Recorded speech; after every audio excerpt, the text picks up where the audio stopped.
Bonjour à vous, bienvenue à votre cours éthique et professionnalisme. Jean-François Sénéchal, comment allez-vous? On est déjà à la semaine 4.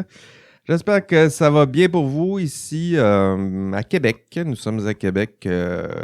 J'étais sur le fleuve en fin de semaine, puis on voyait les belles couleurs qui commençaient à s'installer.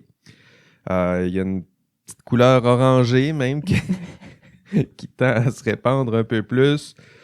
Bientôt, du jaune, du rouge, faudra voir. Vous voyez un peu où je m'en vais avec ça. Mais l'hiver s'en vient, donc ce sera tout blanc éventuellement. C'est ce qu'on souhaite d'ici là. C'est pas ce que je prédis, mais c'est ce que je souhaite. Aujourd'hui, je suis accompagné de Valérie. Comment ça va, Valérie? Ça va bien, et toi? Oui, très bien. Valérie, tiens, j'avais une présentation. Elle n'aime pas les Pokémon, mais elle peut vous en nommer 25 aisément. Eh oui. Ton garçon va bien? Oui, ça va bien. Oui, tu as lu ma présentation donc sur le forum. Merci Jean-François. Ouais, c'est ça. Donc, son garçon aime bien les Pokémon, puis par osmose, comme ça, on finit par apprendre toutes sortes de choses. Bienvenue à votre cours. Parenthèse, peut-être tout de suite. On n'a même pas commencé, on va faire des parenthèses.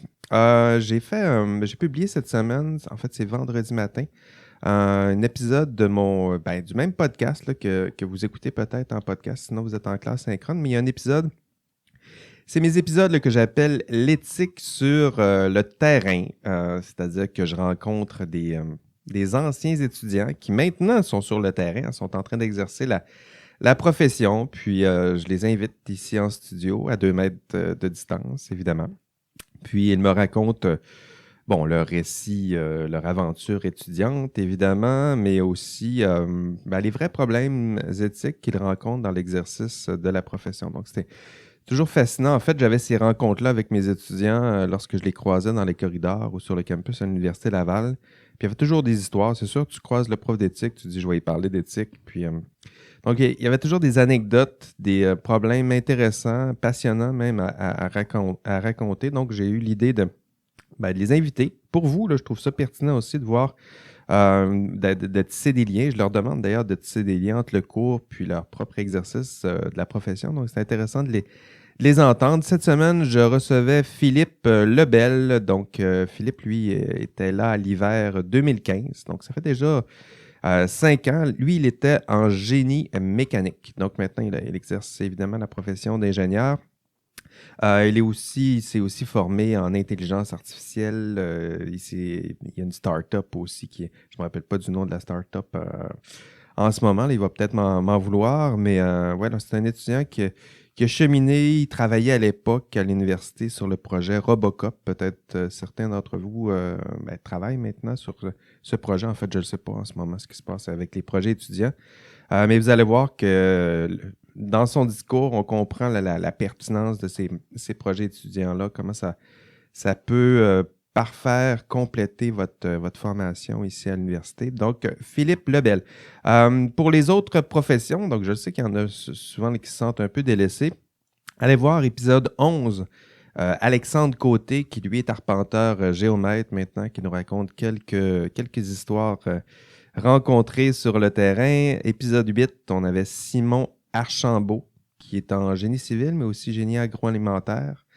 Donc, allez écouter ça. Et l'épisode 5, Francis Lehoux, qui lui est en génie électrique. Donc, toutes sortes de beaux profils, des belles histoires, des étudiants qui étaient comme vous sur les bancs universitaires, sur les bancs autant où on pouvait se pointer, sur les bancs universitaires, qui ont toutes sortes de belles choses à nous raconter. Donc, je vous invite à aller écouter ces podcasts. D'ailleurs, je parle du podcast, là, c'est pas parce que je suis payé pour ça, là, vraiment pas. Okay?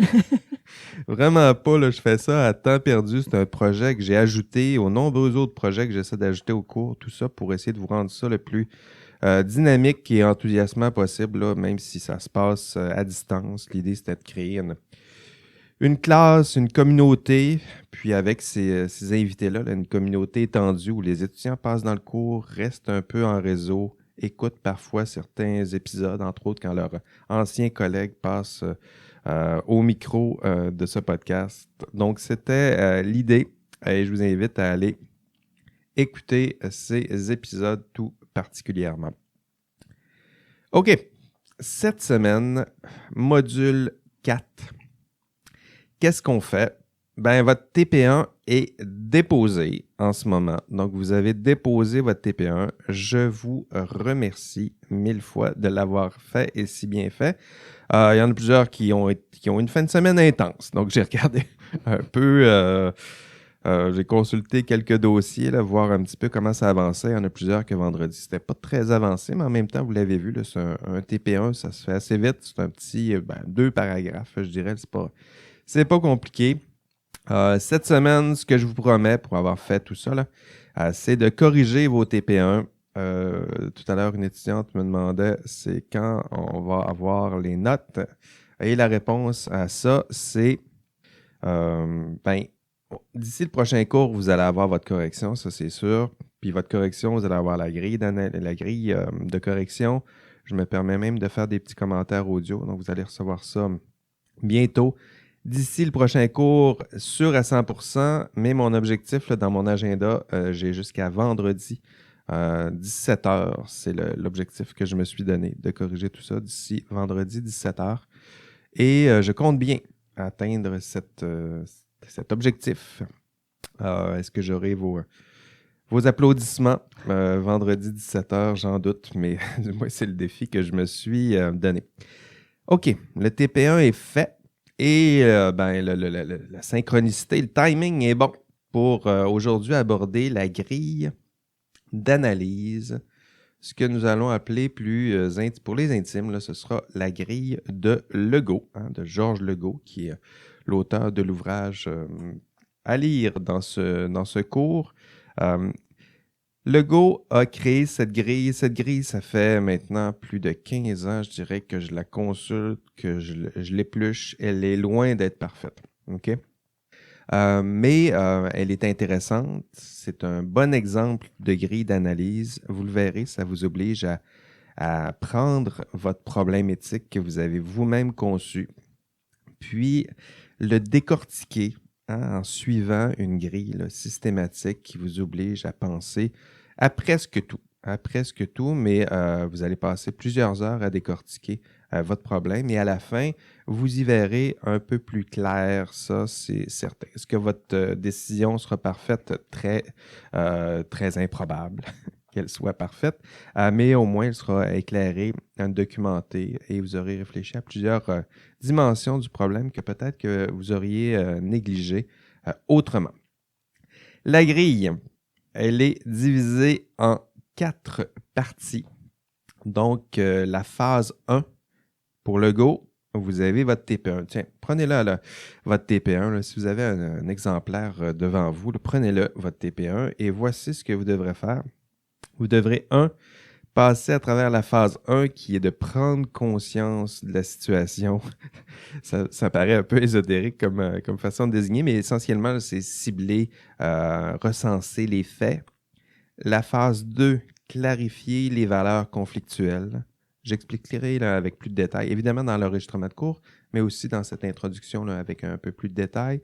La phase 3, prendre une décision. Donc, on analyse, éventuellement, on prend une décision qu'on va éventuellement justifier, évidemment. Et la phase 4, qui est celle du partage, de comment on fait pour, une fois qu'on a pris une décision rationnelle, bien analysée, comment on fait ensuite pour la partager avec les principales parties impliquées. Donc, c'est la grille de Legault en 4 parties. Vous cherchez cette grille. Disons, vous êtes prêt là en ce moment à commencer l'analyse de votre TP1 et vous vous dites, ben oui, je veux commencer. Elle est où cette grille? Mais la grille, elle est facile à trouver. Vous allez dans les notes du cours, dans la section matériel didactique. Vous allez voir l'ouvrage obligatoire intitulé Professionnalisme et délibération éthique. Vous cliquez sur Accéder à la version électronique. Ensuite, vous allez tomber sur l'ouvrage en question. Vous pouvez lire le chapitre 6 où Legault vous expliquera l'entièreté de cette grille. Donc, prendra chacune des étapes et sous-étapes et vous les expliquera une à une avec des exemples. Et si vous voulez carrément la grille, ben là, vous allez dans l'annexe 2, je crois, où vous pourrez trouver la fameuse grille d'analyse. là, ici, c'est un ouvrage que vous êtes en train de consulter en ligne. Donc, je dirais que la grille n'est pas très facile à utiliser comme ça dans un ouvrage emprunté à la bibliothèque électronique. Rassurez-vous, je vous ai mis une version de cette grille au module 4. Je l'ai incrusté aussi dans les instructions du TP2. Donc, avec quelques recherches, là, peu importe le chemin que vous prenez, vous devriez trouver une version de cette grille assez aisément sur l'ENA du cours. Et ce qu'il vous restera à faire, c'est la remplir. Et ce ne sera pas simple, OK? Je vous le dis, c'est assez long. Il y a plusieurs étapes, mais vous devez systématiquement passer à travers. Et ça, ce n'est pas le cœur du TP2, ce n'est même pas ça. Hein, le TP2, c'est un rapport décisionnel où vous devrez expliquer votre décision à la lumière de l'analyse que vous aurez faite avec la grille de Legault. Voilà ce qui vous attend. La grille, il faut maintenant vous y attabler. Là, attendez pas d'avoir vos résultats de TP1. Là. Vous l'avez fait et bien fait, j'imagine, je présume. C'était pas compliqué, 2-3 paragraphes. Vous avez un beau problème éthique qui vous intéresse, que vous trouvez passionnant et utile. Il faut voir si vous avez vraiment là, respecté les critères, mais idéalement, le problème que vous m'avez proposé, il est bon, il est utile, il est réaliste, il est concret, il est appliqué. Hein? Donc, tout ce qu'il vous reste à faire, c'est maintenant prendre votre TP1 et maintenant l'analyser avec cette grille de Legault. Donc, la phase 1, on se concentre sur les faits, hein, ce que j'appelais prendre conscience de la situation. Pour Legault, c'est exactement ça. Recenser les faits, clarifier le dilemme. Hein, pour plusieurs d'entre vous, là, c'est pas simple parce qu'un problème concret, ça peut comporter plusieurs dilemmes qui se mélangent. Donc, vous pouvez résoudre chacun de ces dilemmes avec la grille de Legault. Je ne vous en demanderai pas autant. Ce que je vous demanderai de faire, c'est d'isoler un dilemme à partir de la façon que vous avez formulé votre TP1. Là, il y a plusieurs, peut-être, dilemmes qui se cachent dans votre problème concret. Là. Donc, vous allez isoler un dilemme et c'est ce dilemme-là que vous allez analyser avec la grille de Legault. Du moins, là, c'est ce que je vous demande pour compléter la grille, là, pour que je considère que vous avez complété la grille. C'est seulement si vous avez au moins passé à travers un dilemme. Donc, un dilemme, là, c'est vous choisissez entre deux portes, la porte A, la porte B, puis chacune de ces portes, il y a quelque chose d'intéressant qui se cache derrière cette porte. Et non pas la porte A, c'est le bien, puis la porte B, c'est le mal. Puis, il y en a plusieurs qui me font des dilemmes qui ressemblent à ça. D'ailleurs, j'ai commencé à corriger certains TP1, là, puis des fois, c'est un peu ça. Quand je vous fais la critique, votre dilemme manque d'équilibre, c'est ce que je veux mettre en exergue. Là. C'est-à-dire que je vous vois déjà là, prendre la porte A, là, parce que c'est évident que la porte A est bien plus intéressante que la porte B. Et souvent, je vais vous demander des corrections pour être sûr qu'au point de départ, vous ayez un vrai dilemme, une vraie hésitation entre deux voies qui vous semblent toutes les deux acceptables. On est toujours à la phase 1, les faits, le dilemme, le calcul des conséquences. Donc, vous voyez un peu là, au cours 2, on voyait le courant conséquentialiste. C'est entre autres pour ça. Les conséquences, calculer les conséquences positives, négatives, parce qu'à la fin, il faut tenir compte de ces conséquences-là pour prendre la meilleure décision possible. Toujours dans les faits, trouver les normes, les règles, les lois, les règlements, les codes. Si vous n'aimez pas vous promener dans le cadre normatif, vous allez être déçu parce que votre profession est guidée, plongée, immergée, noyée. Tiens, on va le prendre jusqu'au bout. Des normes, des lois, des règles, il y en aura plein. Donc, pour vous, ce sera déjà pertinent de commencer à vous familiariser avec les normes qui balisent l'exercice de votre profession. Et ça, on est toujours à l'étape 1. Donc, vous avez votre problème. Votre problème, je ne sais pas, mais c'est en intelligence artificielle et il y a des normes. Votre problème, c'est en génie mécanique, en industrie, tel type d'industrie, il y a des normes. C'est dans le bâtiment, il y a des normes, il y a un code de bâtiment. C'est sur la route, il y a des... Bon, vous voyez là, il y en a des lois, des règlements, il s'agit juste de les trouver. Et on est toujours à la phase 1. Est-ce que vous allez trouver l'ensemble du cadre normatif? Ben non. Est-ce que vous allez faire l'ensemble des conséquences positives, négatives, la totalité de ces conséquences? Et non. Hein, c'est de l'éthique appliquée. Vous allez trouver les principales, les plus pertinentes pour vous, les plus facilement recensables aussi pour vous, peut-être. Mais nous en sommes seulement qu'à la première étape. Deuxième étape, nous dit Legault, clarifier les valeurs conflictuelles. Donc, au cœur même de votre problème, il y a des valeurs. Si vous avez tenu compte de telles conséquences, il y a une valeur qui est rattachée à cette conséquence. Si vous avez identifié une norme que vous pensez pertinente, il y a une valeur qui se cache derrière cette norme. Et dans la phase 2, vous allez clarifier ces valeurs. Montrer quelles sont les valeurs qui se cachent, quelles sont les valeurs principales, et éventuellement essayer de cerner quelles sont les 2 principales valeurs qui sont en conflit. Donc ça, c'est la phase 2. Je vais vite, peut-être, mais c'est une introduction. Vous verrez dans l'enregistrement de cours qu'on passe plus de temps à expliquer tout ça. D'ailleurs, dans le cours, je me sers d'un TP1 typique, là, c'est-à-dire que j'ai choisi un cas de plagiat. Donc, vous irez voir comment on analyse un cas de plagiat avec cette grille d'analyse. Donc, phase 1, les faits. Phase 2, les valeurs. Phase 3, les raisons, hein, que Legault intitule « Prendre une décision raisonnable ». Prendre une décision raisonnable.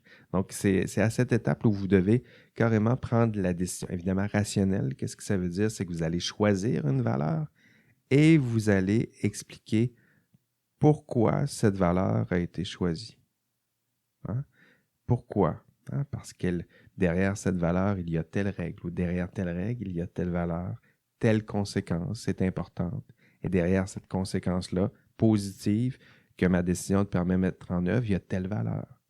Parce que ça nous permet d'éviter telle conséquence négative, hein, ce qui nous permet de nous rapprocher de telle valeur. Donc ça fait partie des raisons que vous devez déployer. Et enfin, la dernière phase, c'est la phase d'établir un dialogue, où je dirais que c'est une phase aussi où vous allez revenir essayer d'évaluer la force et les limites, je dirais, de votre propre décision. Legault vous propose toutes sortes de critères pour valider quelles sont peut-être les failles auxquelles vous n'avez pas pensé, qui se cachent au cœur même de votre décision. Legault parle entre autres des critères d'universalité de la règle. Donc, pour lui, il vous en nomme 3. Le critère de réciprocité. Et là, ici, même si ça arrive à la fin de la grille, même si vous êtes fatigué de compléter la grille, parce que là, je vous l'ai dit en quelques minutes, ça risque de vous prendre 2 heures, 2-3 heures passer à travers cette grille-là. Et lorsque vous serez rendu à la fin, c'est pas le temps d'abandonner, c'est le temps, entre autres, de penser aux 3 critères de Legault. Le critère de réciprocité, impartialité et exemplarité. Hein, Legault vous dit, votre décision, elle est peut-être bonne, mais réciprocité oblige. Avez-vous pensé à la personne ou la partie qui subira les conséquences négatives les plus graves qui découleront de votre décision? Hein, réciprocité, c'est un peu ça, penser à celui qui risque de recevoir les contre-coups de votre décision. Impartialité, nous dit Legault en 2e critère.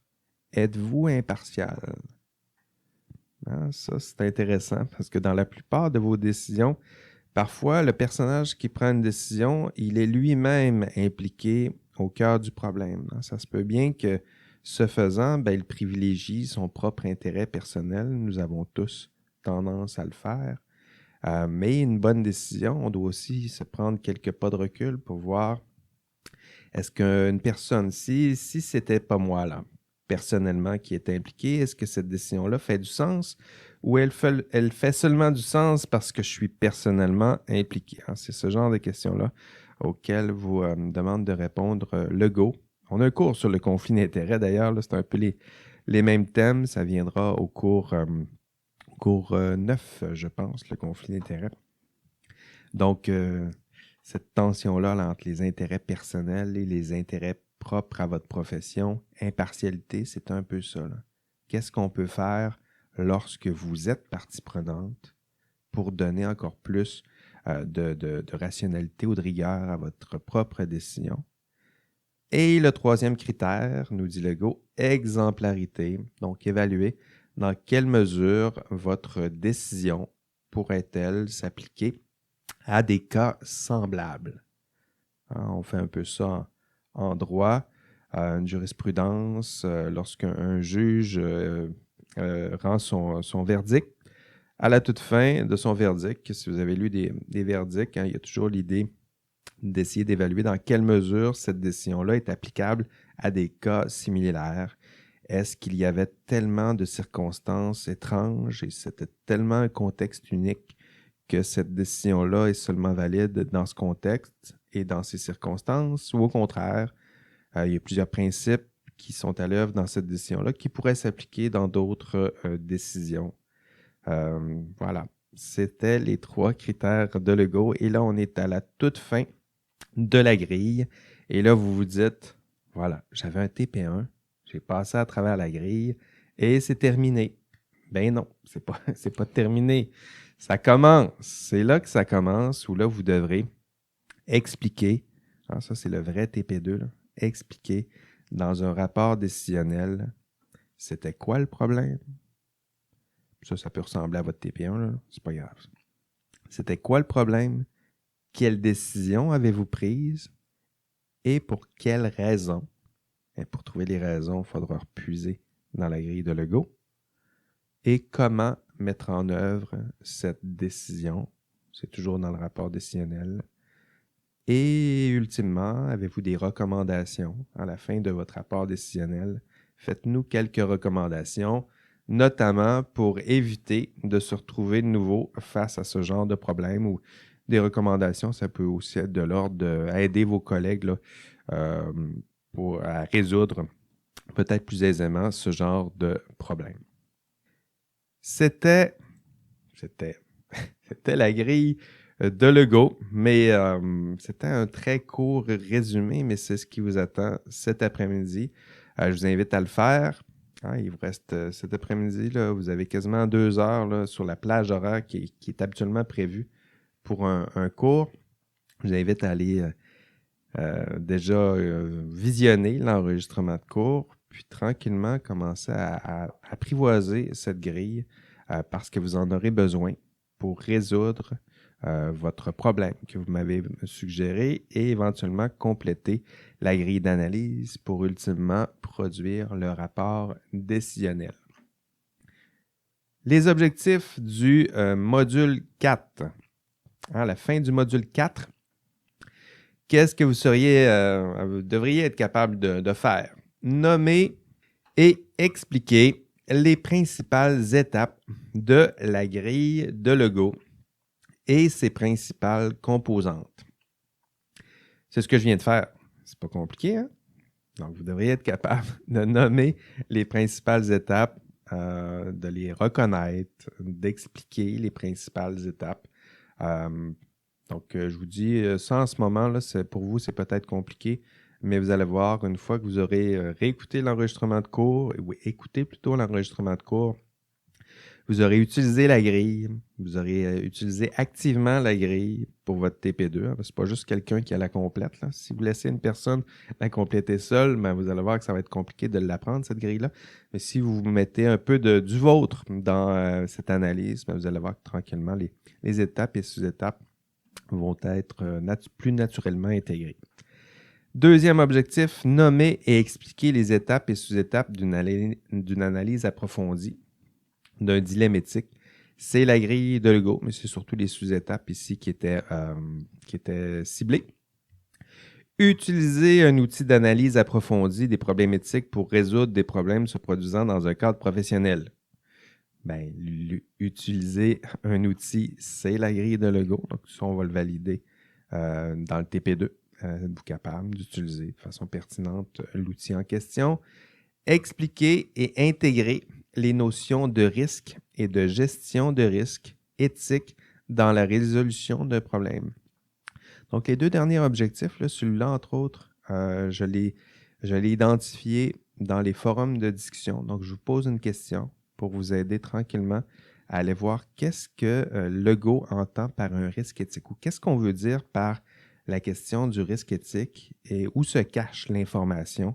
Lorsqu'on analyse un problème, quel type d'information là, nous permet de cibler, de cerner les risques éthiques dans la résolution d'un problème. Et le dernier objectif, nommer et expliquer les problèmes éthiques les plus communs associés à cette notion de risque. Ça ici, vous aurez réponse. Vous trouverez cet objectif dans le dernier texte que je vous demande de lire, le texte de Helen Hermansson et Sven Ove Hansson. Je ne sais pas si c'est danois, là. Je ne sais pas. Non, peut-être pas. Ils n'étaient pas suédois, les deux? Peut-être. Sven Ove Hansson? Ça doit être Ove, en tout cas. Hansson. Ove Hansson. Donc voilà, ça sonne plus peut-être suédois. Le texte est en question. Le texte est en anglais. Le texte en question est en anglais. Je vais y arriver. Mais en même temps, là, en groupe, je vous demande de lire le texte. Si vous êtes moins à l'aise avec l'anglais, d'autres en traduiront des bouts pour vous. Le but, c'est d'atteindre ce dernier objectif ensemble, collectivement, être capable de nommer, expliquer les problèmes éthiques les plus communs qui sont associés à cette question de risque. Donc, ensemble, je vous demanderai de traduire ensemble le texte, peut-être pas au complet, peut-être les parties que vous trouvez les plus pertinentes, expliquer collectivement la notion de risque, la distinguer de celle de risque éthique, nommer, expliquer les problèmes éthiques les plus communs, donc ça je l'ai déjà dit, résumer les exemples cités, donc dans le texte il y a plusieurs exemples qui sont cités ensemble, traduire et cerner ces exemples et fournir au besoin, une fois que vous aurez compris tout ça, d'autres exemples de problèmes éthiques associés à la notion de risque éthique. C'est ce qui vous attend, entre autres, dans les objectifs du module 4. La feuille de route cette semaine. D'abord, venez nous joindre en classe virtuelle. Il y en a plusieurs qui sont là aujourd'hui. Merci d'y être. Pour les autres, ils pourront écouter le podcast.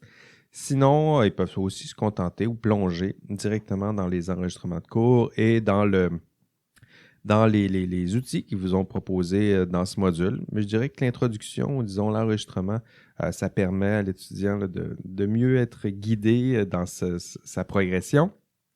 Donc, visionner l'enregistrement de cours, lire l'ouvrage de Legault, Professionnalisme et délibération éthique. On a parlé du chapitre 6.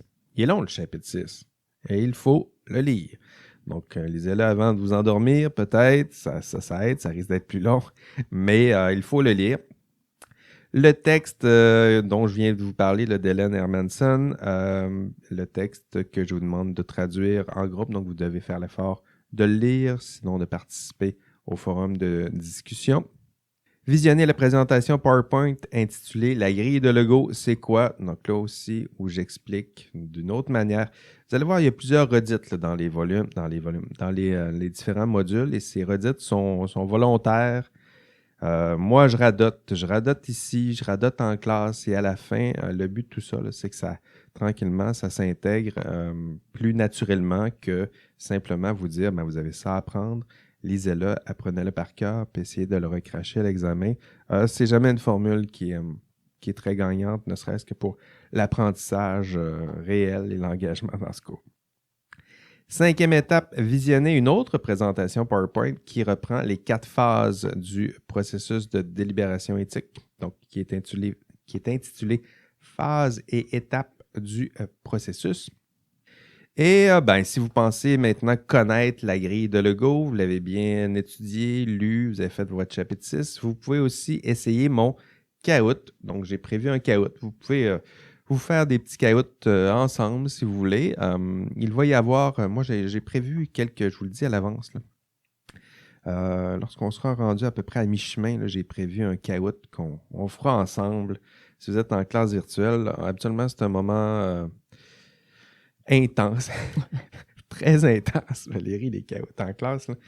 Je ne sais pas ce que vous avez avec ça, là, mais il y en a plusieurs que ça les stresse, c'est intense. En classe, il y a une rumeur. Là, écoute, je perds souvent le contrôle des discussions en classe et c'est bien ainsi. Donc, un caoutchouc, pratiquez-vous déjà avec ce petit caoutchouc-là pour la grille de Lego. Et je vous avertis à l'avance, là, il y aura un caoutchouc à mi-chemin. J'en ai prévu un autre aussi à la fin de la session pour vous aider de façon tout à fait amusante à identifier les éléments là, qui sont peut-être pertinents, qui sont associés. Encore une fois, là, vous verrez, ce sont souvent des notions qui découlent des objectifs de chacun des modules.